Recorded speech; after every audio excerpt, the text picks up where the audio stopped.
Hello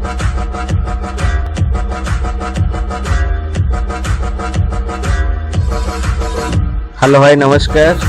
मु स्मृति मु आपन को मोर न्यू ब्लॉग को स्वागत करूची। आज लैपटॉप किनिवार अछि हमरो बड़ भाई पे। आज लैपटॉप किना हबो ता स्टडी पे दरकार अछि। वर्तमान आमे शहीद नगर चललु लैपटॉप किनिया पे। ऑन दी वे अछि। वर्तमान स्टूडियो छक जस्ट क्रॉस करलु जाउचु। देखंतु चंदका जंगल को लेफ्ट साइड रे पड़ला जाउचु ऑन दी वे। बहुत सारा एक्साइटमेंट अच्छु आमे। एबे आमे आचार्य बिहार पाखापाखि हे गेलनु देखि परिबे। आचार्य बिहार ट्रैफिक एटा तो एबे शहीद नगर अभिमुखी आमे वर्तमान अच्छु।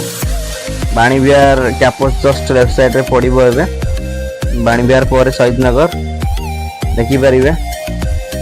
बाणी बिहार कैंपस राइट साइड को बर्तन हम टर्न करू कारण हमको शहीद नगर जीवार अच्छी। बाणीबिहार स्क्वायर हो गला देखंतु। वर्तमान आम आम डेस्टिनेशन अभिमुखे जाऊचु शहीद नगर रोड एटा। न्यू लैपटॉप किनिवार अच्छी।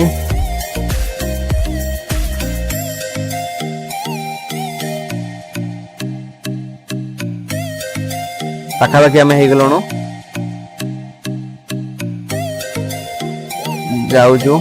बहुत सारा लैपटॉप दुकान को आमको जीवार अच्छी बुलवार अच्छी। आसस देखि परिबे। वर्तमान आम डेस्टिनेशन पहुंची।